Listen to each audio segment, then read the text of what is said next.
I'm Phil Daniels, and I'm one of the conveners of this group. And I came across some of your work over the course of the last 6 months or so. And I thought it would be nice if we could have a conversation with you. And so my colleagues thought that was a good idea. So here you are, and here we are. Wonderful. Do you want to start?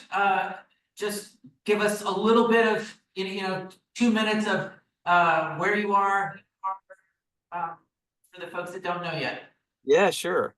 Well, first, I mean, you look like a very distinguished group sitting in that line there with the very nice chairs, and so I'm a little intimidated. You seem like very ecclesial official people, so I think we really are, to be honest. it feels a bit like a heresy trial. So I'm hoping that we're not going in that direction. So so I teach at Luther Seminary. I've taught here. This is my 20th academic year, actually. So I've been here quite a bit. So in the Twin Cities, where our address is actually St. Paul, though we can see the Minneapolis skyline from our campus. So we're really right on the border of Minneapolis and St. Paul. And so I teach. We have a big, I guess you would say, youth ministry and children's ministry MA program that we do.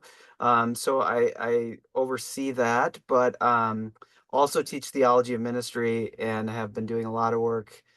Really, from the start, was kind of thinking of youth ministry as really as a theological task and as a significant form of ministry. And then in the last probably 5, 6 years, I've been doing a lot of work just around broadly kind of thinking about what's ministry in a secular age and what does it mean to pass on faith at this time. And I kind of live between the worlds of kind of cultural philosophy and theology, really. So all with a very kind of practical theology bent. So yeah, that's me. My wife is a PCUSA pastor, so I have a front row seat to pastoring a small city congregation. Though I'm more of an academic, I definitely, that part of our life is there. So yeah, that's really what I'm about. So hope that helps. Yes, very much. Thank you. So if I could just jump right in. Yeah, please. I want to be honest that part of this conversation comes from my own trauma. And my own trauma is this, that I grew up in the 80s and 90s in an absolutely wonderful youth group, like 20, 30, 40 kids, best friends, lost, met lots of people, learned all about everything. And I cherish that as a great memory. And I could no more make a youth group like that right now than I could sprout wings and fly to St. Paul, Minnesota. Why is that? Yeah, well, I do think usually we think the reason for that, and I think this is true kind of across ecclesial traditions, particularly within Protestantism and with a memory of, like you're saying, from the 90s, from the 80s, it often the interpretation is it's a failure of creativity or it's some kind of loss of relevance for local congregations or something like that.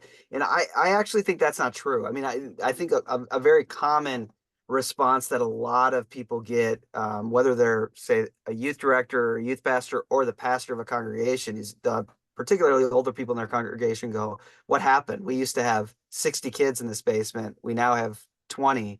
Have we hired the wrong person? What's gone wrong here?" And I think actually there's been a huge cultural shift that we've kind of not noticed, I think, in congregational life. And the irony of this shift is that, well, in the 90s when we had big youth groups, we started to throw family in front of youth ministry. So we'd call it like youth and family ministry. And for the most part, that was a ambitious statement that we were hoping it came from academic research that we wanted families involved, that we thought families played a more significant part in, and parents particularly played a more significant part in faith formation than we often gave credit for, but that it was more ambitious, hoping that parents would become more engaged in the lives of their young people, but even in their teenage young people, but even in faith formation. I think what's happened ironically now is, particularly with middle class people, they are more invested in their kids' lives than ever. And yet what that's meant is that the youth group has become, in some senses, a dinosaur. And I think the reason that's occurred is the way I look at this with my research is that there's been a new obsession around what I heard interviewing parents was this: they would use this phrase, the thing, and they would say it's really important for them that their child finds their thing, that they have to find their thing. And what they meant by that was a sport, a some kind of competence at playing a musical instrument, good test scores, some kind of extracurricular activity was really important to them. And you had all these middle class parents that I interviewed driving all over the place and spending a lot of money and time to get their kids involved in whatever thing they thought was of real value. And the interesting dynamic of that is that the church youth group still was a thing. They still, for the most part, thought it was valuable, and they would like their child to be part of a youth group or to be in confirmation if that their tradition had that. But when it came up against the conflicts of the calendar, and so when youth group came up against volleyball tryouts or a soccer tournament, and even really a kind of low level soccer tournament, like an eighth place game on a Sunday morning, it always won out over church involvement. And that wasn't because parents were less invested in their children's lives. It was because they were more invested. So they really saw parenting, instead of in the 80s and 90s where parenting was very permissive and there was a value you gave to your children, kind of stereotypically. With my students, I often reference Stranger Things. Like if you've seen the Netflix show Stranger Things, that's based in 1982, and these middle school kids have really nothing to do in this very leafy green suburb other than to ride their bikes. And then, of course, the show is about fighting monsters that come out of some underground dimension. And one of my jokes around that is that the show has to be based in 1982, because if it was based in 2015, it wouldn't work. It couldn't work because Mikey, one of the lead kids in the show, would have baseball tryouts, or have to go see his hitting coach, or would have all sorts of other things to do. And his mom would be following on her phone, wondering why he was in a junkyard, fighting demigorgs. Like, we don't have time for this. We have all sorts of this other stuff we have to get to. But in the 1980s and 1990s, really, parents kind of had no clue what their kids were doing. I mean, they gave them a warm meal, a nice basement to hang out with, which you see in Stranger Things. But for the most part, the good parent stayed out of their kids' way.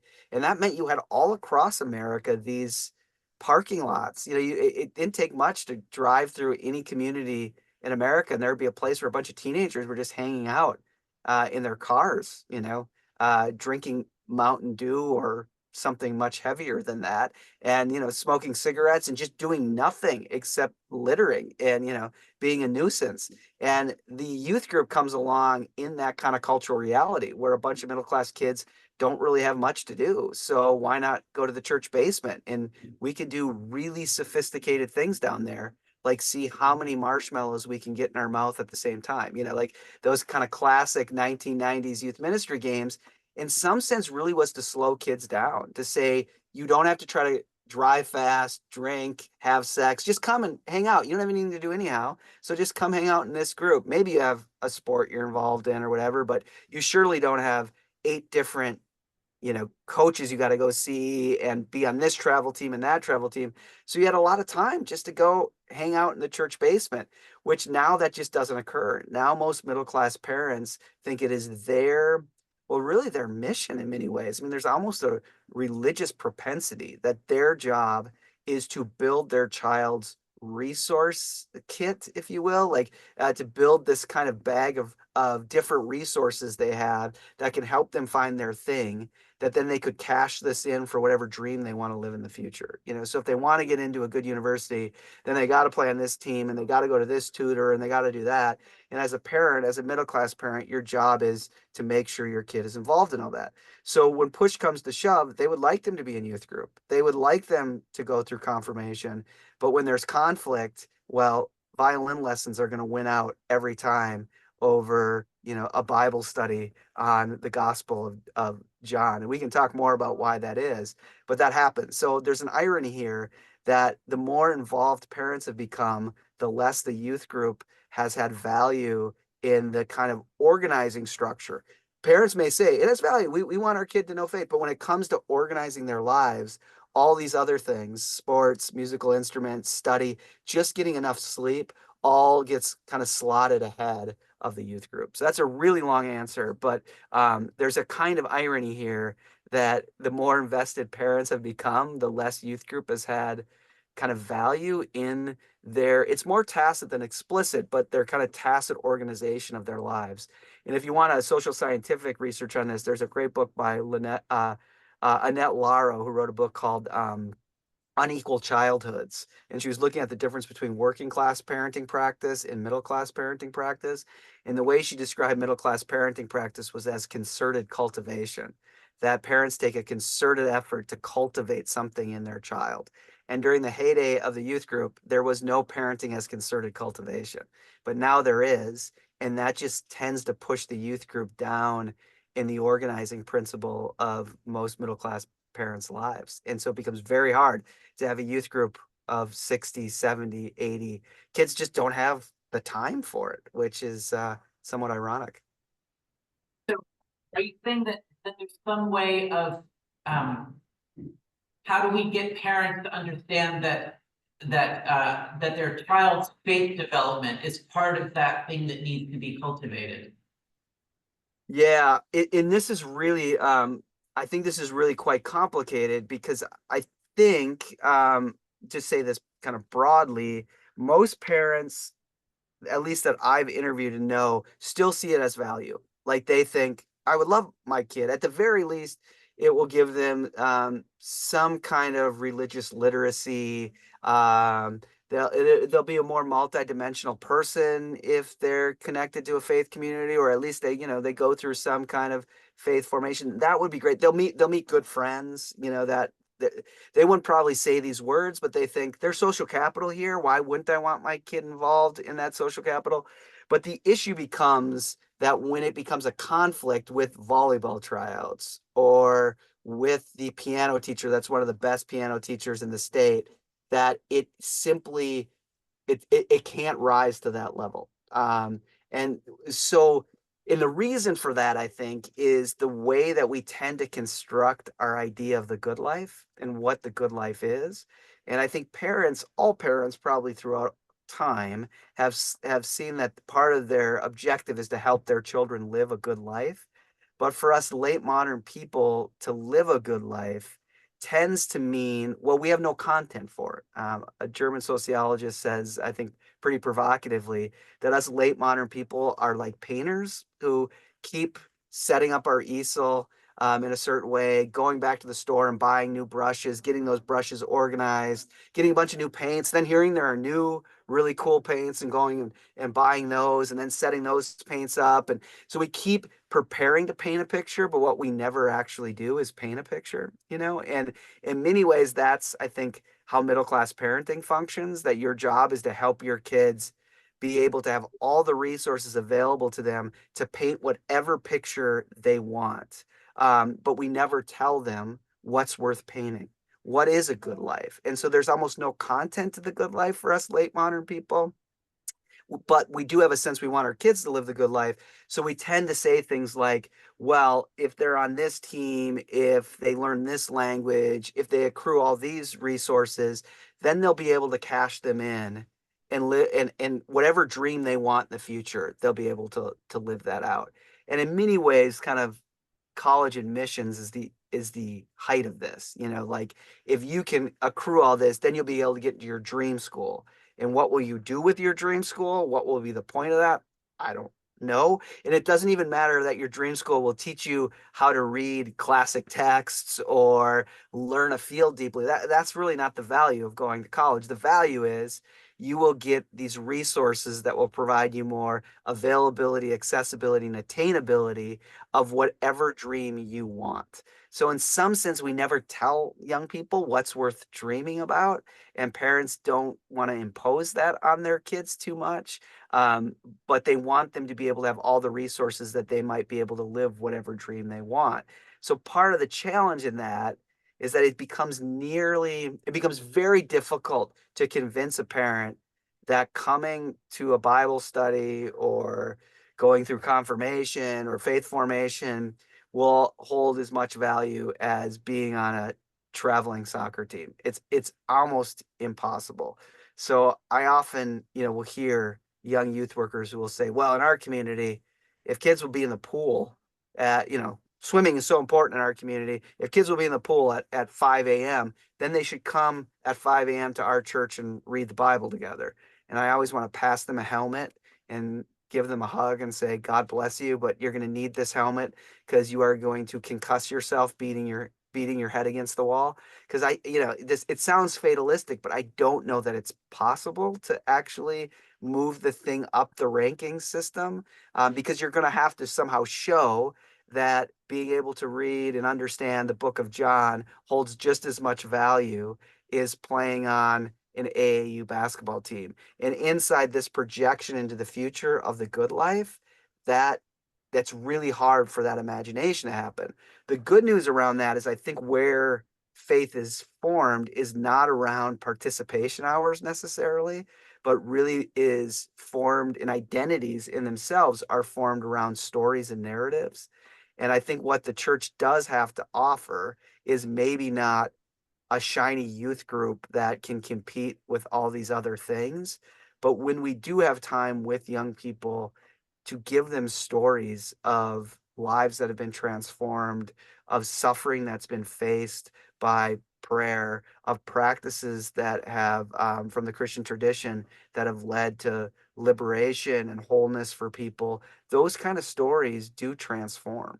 And so I do think we sometimes get our priorities off, that we think, how can we win participation hours? How can we win a kind of sense of holding value over these other things? And that is really hard. I think it can happen with some kind of prophetic long-term relationships, but I think primarily what we should desire is not just more hours with young people, but the kind of participation that gives them stories and even testimonies of God's action, because that's what transforms anyhow. And so it's a little bit of kind of looking at the difference between a kind of quantity and quality, I think, in our youth ministries. Like, how do we take our young people even into intergenerational experiences where they're hearing stories of adults who have lived the faith and are in midst of maybe even of moments of doubt, but are yearning for God and in the dark night of their soul, and asking young people what value that has for them, or what importance that has for their story. I think that becomes, if the point is transformation, what transforms is not a program. What transforms is the relationships that happen and the stories that are shared inside of that. So I think there is something dynamic we can move towards, but I do worry that we think, how can we, if there is an implicit ranking system in middle class parents' heads, how do we upend that? And it does maybe release us from thinking we got to have a great youth group. I just think the days of the big youth group are over. That doesn't mean youth ministry is over. That just means we're going to transition into different ways of thinking about how we gather and do youth ministry. But maybe the days of the big youth group are over. Which for some of us, that's good news. We're done shoving marshmallows into our mouth and eating ice cream out of troughs and all the other crazy things we used to do. Fair enough. Fair enough. So if we could continue the theme of my trauma, one of the things that I was also traumatized by 2 years ago is I sat down with some kids who were 13, 14, 15, and I was starting the process of preparing them for confirmation. Oh man, I was excited about this, and I said, I'm gonna give them the basics. I'm gonna go. So I handed them all Bibles, and I said, well, let's just look. There are two parts of the Bible, right? There are two parts of the Bible. Like there's this part. And then like, what are those two parts called? Crickets, crickets. They did not know the difference between the Old Testament and the New Testament. I was filled with sadness. I'm still filled with sadness to a certain extent. You talk about reading the Bible with kids in a different way and for a different purpose. Could you say a little bit about that? Yeah, I can, and I've had those experiences too. I was with a group of young people, and there was something that came up, and we're like, well, let's look for that story. And they're like, well, it's a name, so it must be in the New Testament. Like as if the Old Testament was only filled with, laws from Deuteronomy or something. Like there's no stories or stories of people in the Old Testament. So yeah, um, I think my experience, especially with young people, is there's an interesting dynamic here. Is that um, the text has to live in some way. And the only way the text lives is when it lives with people, where it becomes embodied with these people who live it. And so in some sense, my push in kind of thinking about the text with the young people is how do we actually read it with young people? And in other words, how are we in the same room with young people and the text they watch the text read our lives, and then we ask them to have the text read their lives. And so, I've often with young people read the text about asking them kind of who are they in the text, and having the adults in the room answer that question has been deeply kind of transformational. So I just ultimately think where it comes to the biblical text that it has to be in some ways our story that we're living out. So there's asking adults to narrate why the Bible matters to them, but not just the Bible. Like, why does the Bible matter to you? Well, because whatever answer they've been given. But what stories have you used to find peace in your life? Like that kind of prompt for them to talk about and tell us about that text and why that text is. I mean, it's one thing to read the text with young people and then try to find the quote unquote right answer out of it. It's another thing to hear that 82-year-old Betty has read this psalm every day before she's gone into her chemo treatment. Like this is the psalm she reads as she's sick after chemo. And that becomes a very different way of reading this text. So I guess my ultimate hope is that the text becomes in many ways something central to this community, and that it's read, that we ask young people to read it alongside the lives and the stories that we have. Um, I'm not sure that that completely cracks open the kind of biblical um, ignorance that they might have, to say it kindly, but it does start to give a sense of why this text matters and how this text has been central to the people who have lived it. So I mean, I particularly have a certain commitment that the Bible is a kind of book that's supposed to be read in community, not by individuals. And yet I think my experience in youth ministry has often been we want kids to go home by themselves and read the Bible and then, check off in whatever handy bookmark way we have to do that. That they've done their time with the Bible as opposed to reading it together and reading it across generations and hearing people testify and narrate how the text is speaking to them now, but also how this text has helped them through their lives. So that's it's complicated, but I think that's a way forward. Mention encountering the living God and divine action as an emphasis there. Could you say more about that? Yeah, I mean, I think this is a lot of the work I've done that clearly connects with my youth ministry work, but has been kind of broader than that. It really comes from even the very beginnings of my youth ministry work is to think that the real challenge of youth ministry, and therefore really I think the real challenge of all ministry, is how do we help people encounter a living God? How do we in many ways all my project is really embedded in Dietrich Bonhoeffer's project. Bonhoeffer happens to be my theological hero in many ways. And Bonhoeffer was really inspired by this idea of how do we speak concretely of God's revelation? In other words, how is it that Jesus Christ shows up for us today? How do we point to that? How do we witness to that? How do we live into that?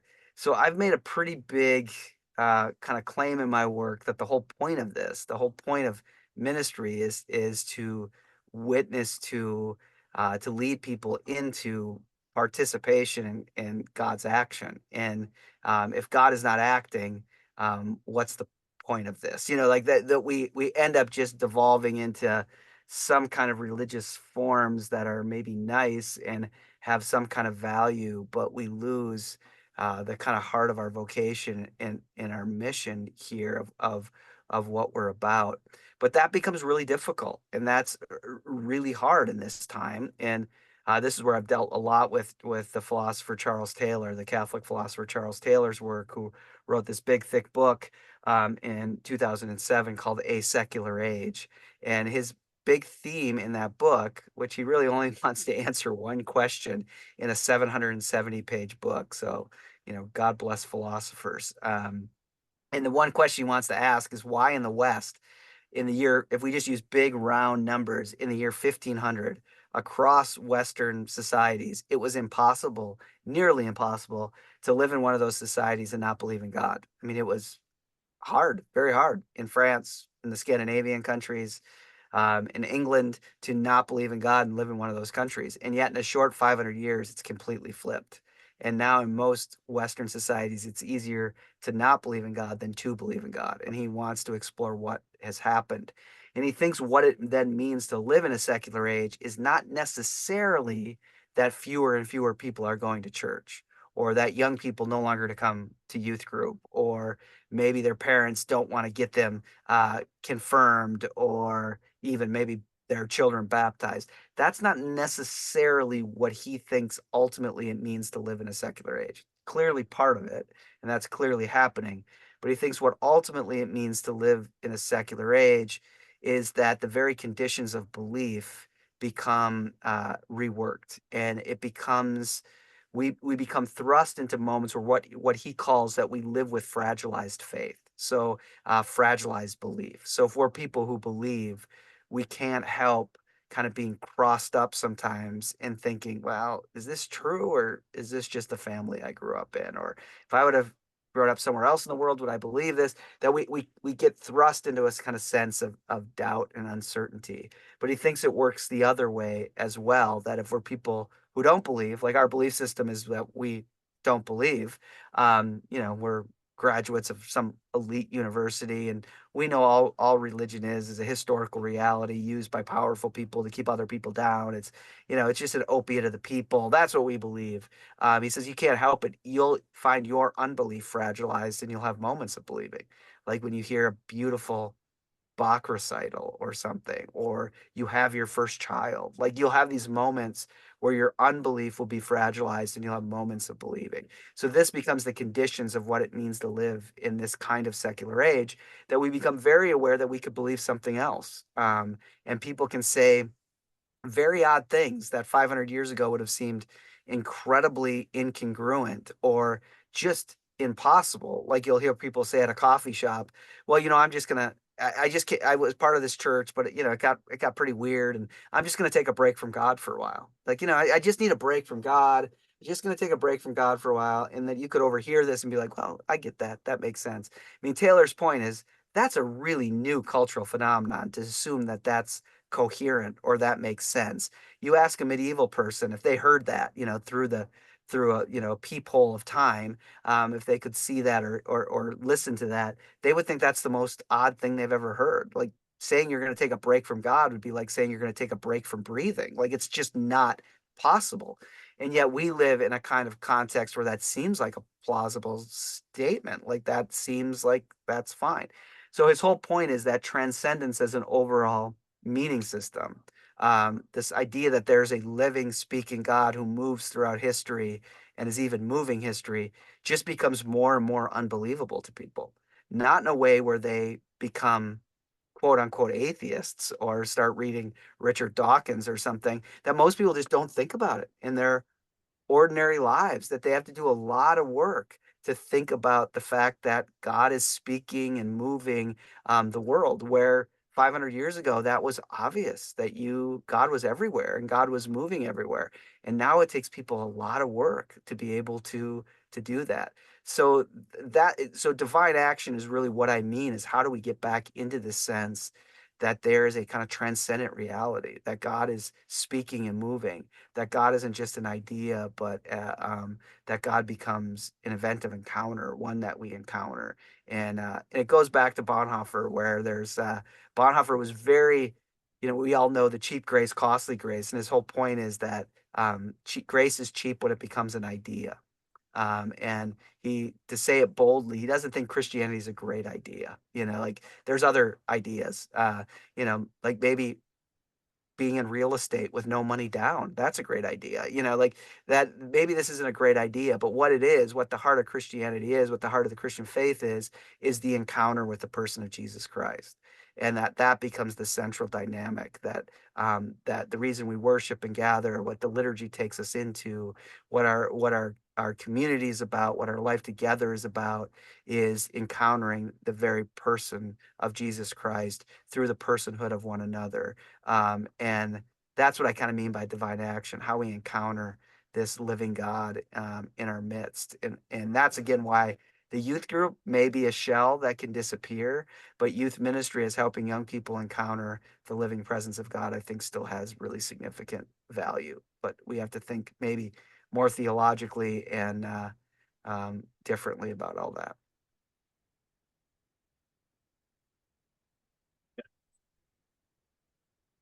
Can I'm gonna ask one more question about my trauma, and then we can go to that. Is this good therapy, or is it? No, I really appreciate it. I just feel like the more I can process my feelings. No, I mean, I say that ironically because for this reason, I was listening to a lecture that you gave, and you called out Episcopalians.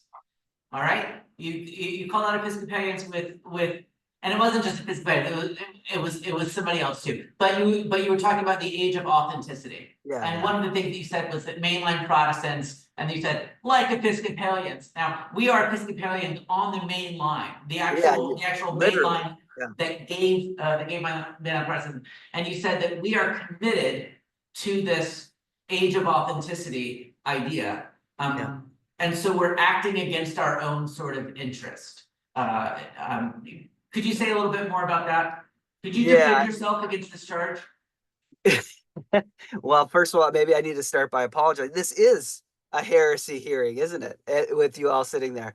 I don't know where I gave that presentation, maybe to a bunch of Episcopalians, because I could easily say the same exact thing about the ELCA or the PCUSA. So this age of authenticity, it goes back to what we were talking about with youth ministry and families as well. And one of the reasons the thing has so much, I think, value, like having your kid find their thing has so much value, is because we do live in this sense of an age of authenticity. And this is, again, a point of Charles Taylor's, which you'll all kind of recognize the age of authenticity. He thinks the age of authenticity actually is an ethic, that there's an ethic inside the age of authenticity. The larger point of the age of authenticity is we all tend to see it as a good thing to be authentic, that we want to be really authentic. Like few of us would see it as a insult if someone said, wow, look at you. I just have listened to you talk and you are such an authentic person. Or I visited your congregation and boy, is it authentic, or whatever, like you dress so authentically. For the most part, we would say like, well, thank you. Thank you very, very much. That we see this as a high good, that we all want to be quite authentic. Now, maybe what I meant when I was said about Episcopalians is how the tradition plays into authenticity is a really interesting question of how do you hold to the tradition. Because before, I mean, it's similar to saying creative, like we want to be creative. Authenticity and creativity are kind of interconnected here. And there was a time not too long ago where if you said, you are a very creative theologian, or this is a very creative church, that it would be an insult, that you would be saying, this is you guys are just making crap up. Like this is, you are so disconnected from the tradition that you have, that it is creative. In other words, that it is outside of what the tradition claims is the right way to act and worship and be. Um, but we tend to see it as a really good thing. So Taylor's point is there's an ethic here, and the ethic says that every human being has a right to define for themselves what it means for them to be human. And no other human being should ever tell another human being what it means for that human being to be human. So you violate the ethic of authenticity if you try to impose on another human being what it means for them to live their life. They have the right to define for themselves what it means for them to live their life. And I think this even lands on the laps of parents, that parents feel this deep sense that it is that they will violate the ethic of authenticity if they impose on their kids what their identity should be, how they should define themselves. Therefore, a big piece of middle class parenting is simply waiting for your child to find their own inner identity, their most authentic way of being themselves. And then at some point, they will broadcast that. They will say, "This is me." And for your most part, you need to accept that. If you oppose that, if you say, "No, no, no, no, no, that form of identity is not accepted here," then you violate the ethic of authenticity, and you do a moral violation. So most parents feel like they can't do that. So at 11, 12, 13, their child goes to their room, they watch 10, 12, 13 YouTube videos, and then they come out of their room and say, "This is me." And most parents feel like they have to accept that. And what leads them to be so committed to trying out hockey or trying out violin or getting in this group or that group or joining that children's choir or that one is that they really don't feel like they have much they can do in shaping their child's identity in an age of authenticity. But one of the things they could do that could end up downstream shaping their child's identity is getting them involved in all these activities, getting them involved in all of these things. And that is one of the really interesting ironies is inside this kind of age of authenticity in this kind of secular age I've named, most middle class parents think being involved in a sport will have more impact on their child's identity than being involved in a religious community. Now that's really a fascinating, weird illusion, but it also hooks up with this sense of the good life, which is I want my kid to succeed. I want my kid to be happy. I want my kid to have a future. And I really don't see how the church will do that, because we've forgotten we're going to die, and we've forgotten about hell, and we've forgotten about the need for reconciliation next to a divine being in some way. But so it's really hard for me to know how my church is going to help my kid do that. So authenticity becomes a real challenge for us, and it becomes a challenge for us in all the mainline traditions, all the mainline denominations. There is a sense of holding to the tradition being important. Many of the Lutheran communities I know still really want the Lutheran liturgy to play, and yet there's a kind of irony in American Protestantism that evangelical congregations are all into no liturgy, but have a hard time with kind of the openness of identity authenticity, where the mainline is really wants to keep the kind of traditional liturgical practice and are really open towards identity authenticity. And I think my larger point there was it's just a weird American Protestant thing where these things are off kilter. So you have like no liturgy at all, or a very different kind of liturgy in evangelical churches, but they are very much want to impose what kind of identity one should have. And then in all the mainline denominations, kind of holding to some kind of sense of the tradition liturgically, but tend to be pretty open on the identity question. And it's just an interesting way how we negotiate those realities. And I don't know if the best way forward is just to line those up or how that works. It's just an interesting peculiarity and just a huge one of how do you pass on a tradition to a group of people when essentially they could just say, well, that's great for you. And I don't doubt that that works for you, but does it put any purchase on my life? It will once it becomes authentic for me, but if it's not authentic for me, it has no real veracity for me. And I think that's a challenge. And by new, I mean in the last 40 years that we've really had to deal with.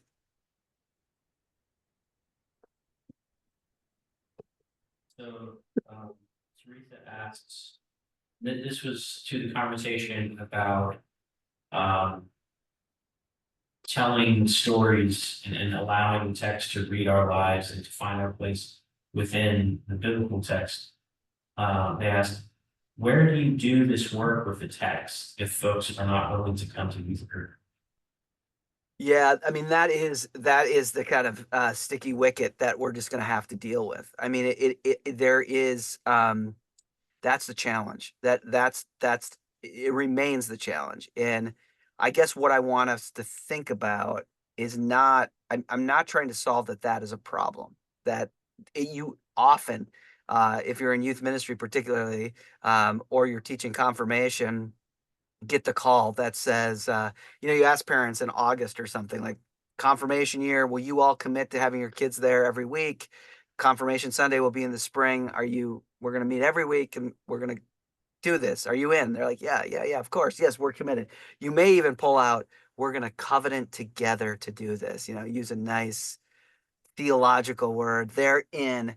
And then, the day before the first session, or there's a retreat that kicks this off, you get the phone call that says, oh, yeah, we didn't know Amanda was going to get the lead in the play. So we won't be there. We won't be there until March. But we still want to do the confirmation thing at the end. So, just tell us what we have to do. And you want to pull your hair out, So these are real issues, how we participate. I don't want to romanticize them, but I also do want to shift the moral weight here of what it means to do good ministry. And I do often think, especially with people who are working with children and youth, that the good minister is the one who does win the most participation hours. And I want to say that I don't think that's the case. I think if we have to count something, we should count how many stories we hear and how many stories young people hear. And so the point is maybe they only do show up once a month. Well, what happens in that once a month time? And I think one of the important things to do, um, if we can set the environment in a certain way, is have young people and parents, if we can, narrate why what they're doing is so valuable. Like in other words, like why do you love football so much? And those of us who spent enough time in youth ministry know you ask a young person why they like something. And it doesn't happen often, but once in a while you have a kid who starts to narrate why they like this sport. And then they'll all of a sudden dawn on them as they're trying to tell you why they like it, that they don't really like it at all. Like, in other words, it's not a good part of their lives. And so there is a kind of prophetic move too, and not saying we're competing for your time, but speak to us on why this moves you close to the good life. Like, why is this part of God's goodness in the created realm? And maybe they can testify to it. Maybe they feel absolutely alive when they're playing soccer, and the value of being on a team and what it feels like to to run, and all of that has real value. And then one of I think our reflections back is that's beautiful. And how do we as a congregation, how do we as a church support that? How do we pray for you? How do we take these practices into this vocation? I mean, in other words, what you're saying is this then becomes your vocation. So how do you live before God in this vocation? So it becomes not so much a competing for their time, but a sense of saying, how do you recognize that you're part of this community? And in this community, we're always trying to live before God in this way. But there will be the necessity that we gather. I mean, the Christian community demands, I mean, this is a intricate or complicated reality after COVID, but I'm committed that the Christian community demands that bodies are together, that there are times where human bodies need to be together. And this will remain a challenge. And there is a call to come and participate. But I often am just worried about the good children's minister, the good youth minister, the good pastor is defined by how many people are participating. Are you winning space for religious engagement in families' lives over a religious engagement? And what that ultimately does, if the core problematic here is how do we testify to a living God? what it ends up perpetuating often is that what really matters is the kind of programming that becomes, to use a Charles Taylor word again, becomes more bound in the immanent than the transcendent. And what you're saying is you should come to church because it gives this kind of value added, not because this becomes a new way of seeing and being in the world. That there's a way that when we're together, we encounter something full and transcendent in our midst. But you do have to show up, and that becomes a challenge. But it really becomes about the evaluative measure of what is a quote unquote good pastor. How many people are participating, or how we're deeply encountering one another, and being sent in the world to testify to God's goodness and God's redeeming work in the world. Guys have any questions, comments? Like, I do more for John. Well, one thing that was kind of striking me in my own journey past year, I just came off of a de facto sabbatical. That's a nice way of saying I was unemployed. But you were talking about within our culture, moving towards the good life as this thing out in the future. And I can see a lot of my own story in that sports, music, Ivy League college, going for the good life. And at one point, it just struck me as this carrot and a stick. Because even, I got my first job out of college working for a Fortune 500 and got a decent salary and everything. And I'm just like, I'm still not experiencing this good life that's getting promised to me. But then coming back 20, however many years later, and like looking at the promises of Jesus saying, the kingdom of God is here. Kingdom of God is inside of you. And just looking at even the desert fathers of trying to experience the kingdom of God in all of its fullness in the here and now. Not at some point in the future, and that's okay, well, when I get resurrected and I get the new body, it's a cross between Brad Pitt and Jean-Claude Van Damme, or when I end up in heaven and we're all singing to God and it's going to be glorious. But no, experiencing the kingdom of God right here. I kind of see that as something that I if I can in my own pathetic way of challenging the church to pursue that as a thing right now. This kind of a counter narrative of this carrot and stick of, no, you need to do all this so you can live a good life. Part of that also is that when you're describing middle class parents, I feel like such a lousy middle class parent because I'm not doing any of that stuff. Maybe a little, but yeah, like saying like, we actually have something very, very, very valuable to offer right now. Yeah. Yeah, no, I think that's really true. And one of the ways that I've tried to talk about this is, and it comes off of a stand-up comedy bit by Aziz Ansari, who was on Parks and Rec, and in his 2009 comedy bit, he ends in this really strange way, where he says, I used to end the show and say, "Thank you very much, great to be with you," and then he makes this confession. He says, "When I said that, I never really meant it. I never meant it." And then he talks about how he came to a point in his life where he didn't think he was ever going to do stand-up again. His grandmother was dying. And he realized that all he really has is this moment with these people. And then he does this incredibly strange thing where he takes the group into a moment of silence to just be in this place together and realize that this is their moment, that they're in this moment with these people, and that it's a gift. And then he ends by saying, and with that, I thank you very much. And with my own students and some other pastors that I often talk to, thinking of that dynamic of really what our community together is, whether we're together every week or twice a week, or people show up once a month, or maybe just on a holiday, of inviting them into being in this moment with these people, and the gift of doing that, of what it means to be in this moment with these people, and that there's something within the rhythm of being in this moment with these people that that's transformational, that is good, that takes us into the content of the good life right here. And even in that clip, one of the ways he gets to that is having this experience of loss and death, and actually having this experience of realizing that he had formulated a good life that wasn't good. So there was a kind of move of confession within that. And then there was a practice of silence within that.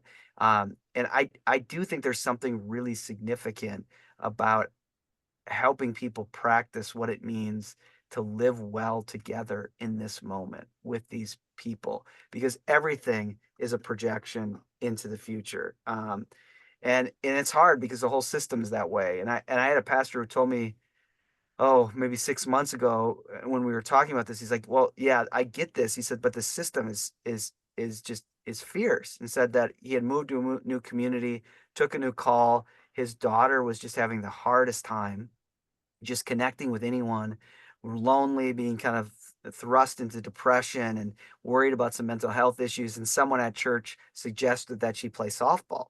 So they decided to sign her up for a softball team.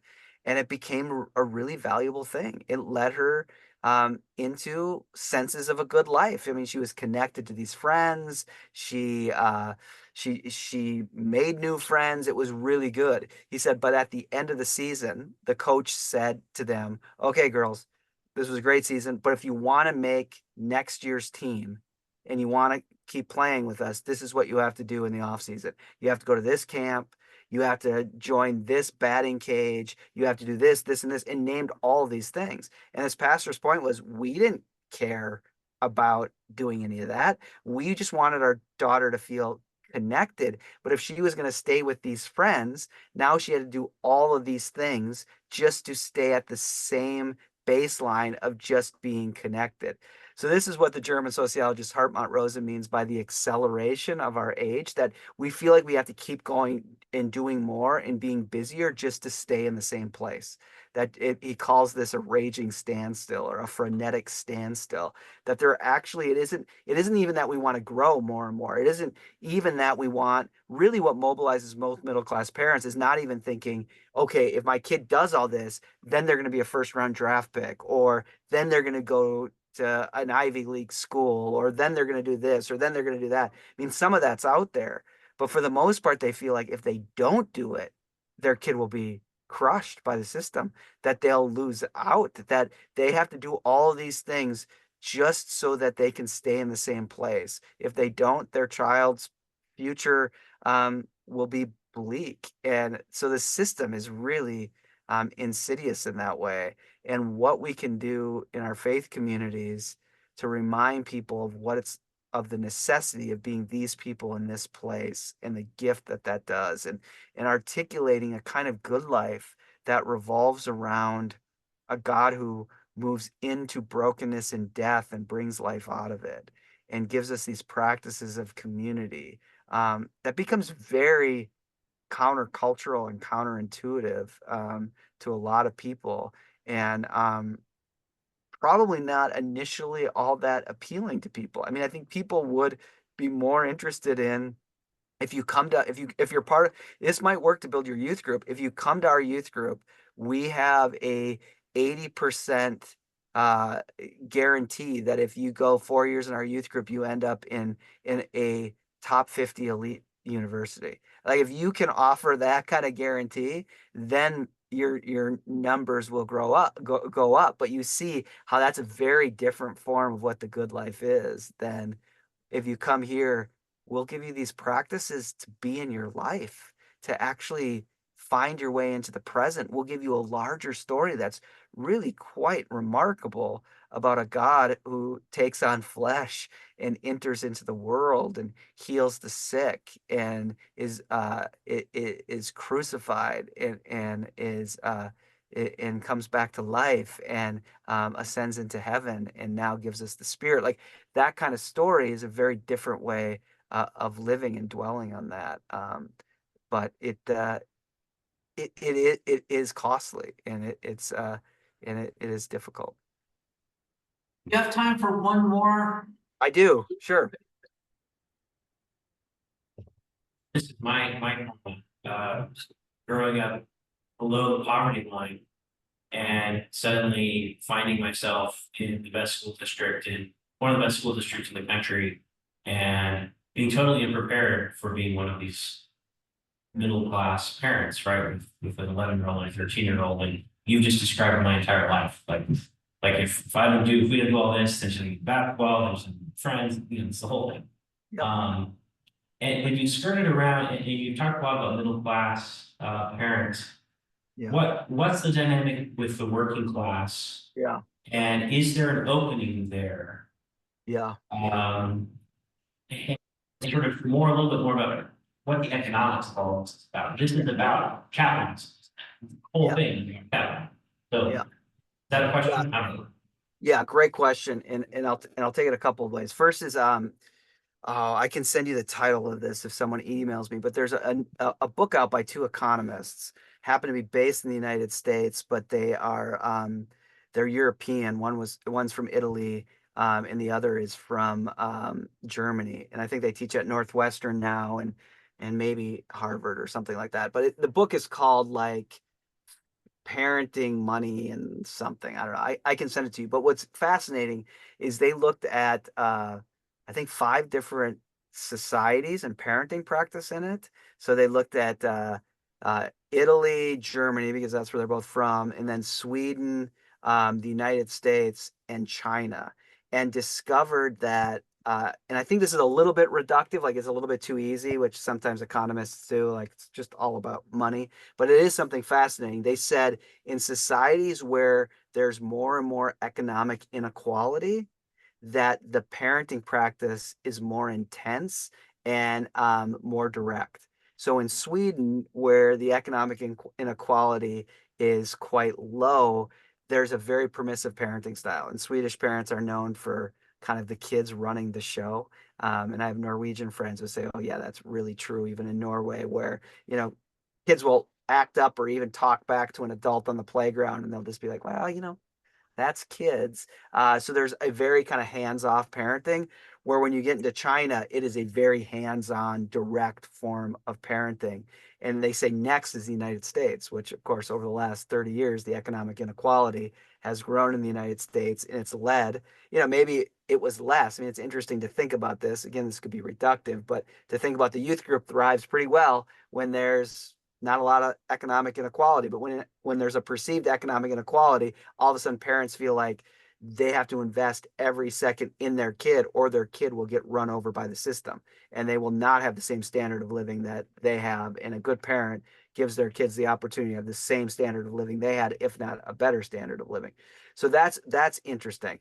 But in the book that I referenced, Annette Laro's book, Unequal Childhoods, she says that the form of parenting in working class is what she calls real world consequence parenting.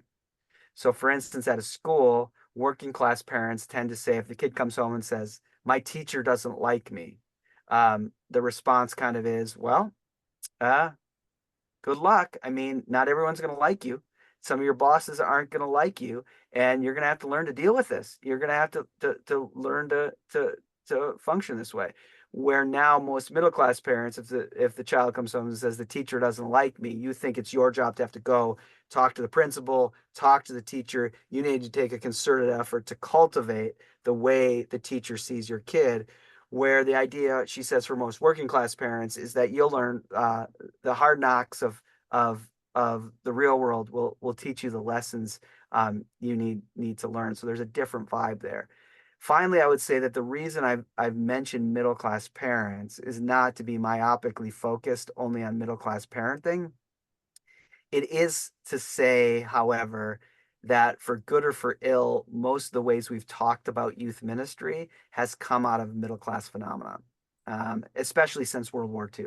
The way we've thought about congregational based youth ministry has been mainly a middle class phenomenon, for good or for ill. And that makes a lot of sense. You got to have a church with a budget large enough that you could hire a youth director or a youth pastor to do that. So a lot of our practices on quote unquote good youth ministry has come from certain middle class bias, maybe a little bit too strong, but a kind of middle class imagination. And I think that if we're going to critique that, we have to start with that reality and kind of push back against that. And one of the reasons I focus on it is not only because it forms youth ministry practice, but it's also to say, being just like you. I mean, this is me. This is my world. I have a senior in high school and a sophomore in college. So the last 6, 7 years, as I've thought about this, I've been writing about myself. Like when people ask me how my kids are doing, I don't say, "Oh yeah, they're in deep practices of prayer," or she's in a moment of penance for her sin or something, or Owen saw a vision in the woods, which, if you're a middle age, if you were in the medieval period as a parent, you might say that, like, yeah, my kids are doing good. They've, my daughter's in the midst of penance. But now I just rattle off all the activities my kids are in. My neighbor asks how my kids are doing. I say, oh, cross country's going really well, and Owen's playing piano, and so there is a sense of the things and the activities is what I talk about. So this is me, and I think the only way to kind of break the fever of that being the quote unquote good kind of parenting is to analyze at best the cul-de-sacs that thrusts us into, and the ways that exhausts us, and the way that it doesn't deliver really a rich narrative of the meaning of life, let alone the deeper sense of this very backward reality of a God who takes what's dead and brings life out of it, a God that comes near and in the sacraments, that it tends not to live out of a sacramental reality. It tends to live out of a reality of, well, as you said, the accumulation of capital, and how that capital will secure your future, and not how this story of the life and death of Jesus Christ will secure your future. Andy, I wouldn't be respectful of your time, and also say that ending on the resurrection, that's a great place for us to conclude this conversation. Well, thank you all. It's been great to be with you and to talk. And Joel, thanks for reaching out. And I'm glad we started with your therapy. I really do feel much better. Thank you. I'm much more authentic now. Good. Well, you'll, as the kids say, you'll take more W's today than L's, and that's That's what I'm looking for. More dubs. Yeah. Thank you very much. I appreciate it. Yep. Thanks for having me. Have a great day. Bye.